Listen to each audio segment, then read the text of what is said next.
مجھے صرف گولی مار سکتے ہو، ہاتھ لگانے کی تجھے اجازت نہیں۔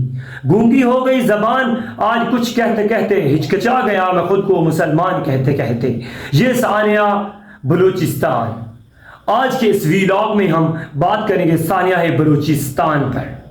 منظر کچھ یوں تھا کہ بلوچستان کے خشک پہاڑوں پر چند گاڑیاں کھڑی تھیں اور ان گاڑیوں کے سامنے کچھ ہی لوگ جمع تھے، اور ان لوگوں کے سامنے ایک عورت جو اپنے ہاتھ میں قرآن تھامے یہ کچھ کہہ رہی تھی کہ تم مجھے گولی مار سکتے ہو لیکن تجھے ہاتھ لگانے کی اجازت نہیں۔ تصور اس کا یہ تھا کیونکہ آج سے اس نے 2 سال پہلے گھر سے دوڑ کر شادی کی تھی، اپنا نکاح کیا تھا، اور انہوں نے جب اس کو اور اس کے خامد کو دیکھا تو انہوں نے پہلے اس کے خامد پر گولیاں چلائیں اور اس کے بعد اس کو بھی گولیاں مارنے کی دھمکی دیتے رہے۔ اس نے قرآن اپنے ہاتھوں میں تھامے ہوئے اور ان کو یہ کہتی رہی کہ تم مجھے گولی مار سکتے ہو، ہاتھ لگانے کی اجازت نہیں۔ اس کے یہ جملے تاریخ میں لکھے جائیں گے۔ اور پھر ایک ایسا ہی شخص آیا اور اس نے اس کے ہاتھوں سے قرآن چھینا۔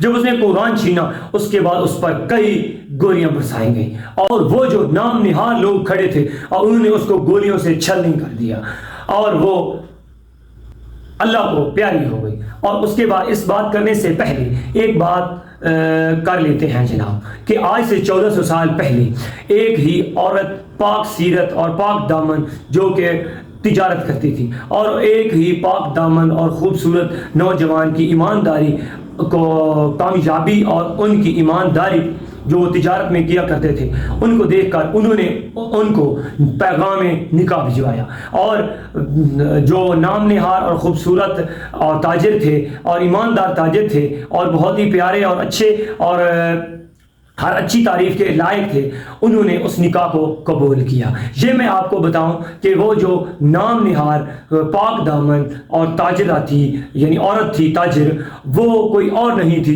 حضرت خدیجہ الکبریٰ تھی، حضور پاک صلی اللہ علیہ وسلم کی پاک بیوی تھی۔ اور وہ جو نیک دل پاک دامن شخص تھے وہ جناب نبی کریم صلی اللہ علیہ وآلہ وسلم پاک تھے، اور انہوں نے پھر نکاح کیا۔ غیرت کے نام پر قتل کیا جانا یہ کوئی نیا کام نہیں ہے، آج سے جب تک دنیا بنی ہے یہ نظام چلتا آیا ہے۔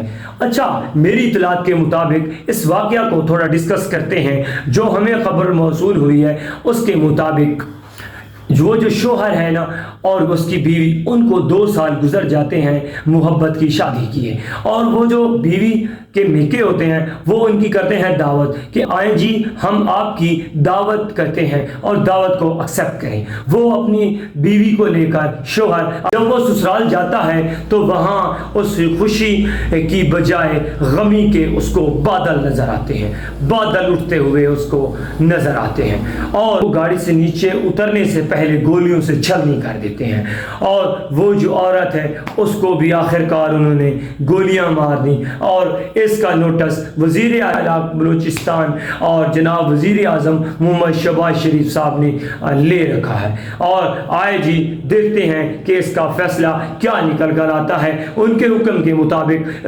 وزیر اعظم شہباز شریف اور دوسرے وزیر اعلیٰ جو ہیں بلوچستان، ان کے مطابق کہنا ہے کہ ان کو کیفر کردار تک پہنچایا جائے۔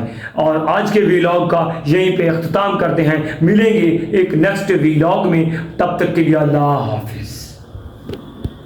اور اس خاتون کے قرآن میں ہاتھ تھام کر یہی الفاظ تھے، اور یہ الفاظ تاریخ میں لکھے جائیں گے کہ تم مجھے گولی مار سکتے ہو، تم مجھے گولی مار سکتے ہو، ہاتھ لگانے کی تجھے اجازت نہیں۔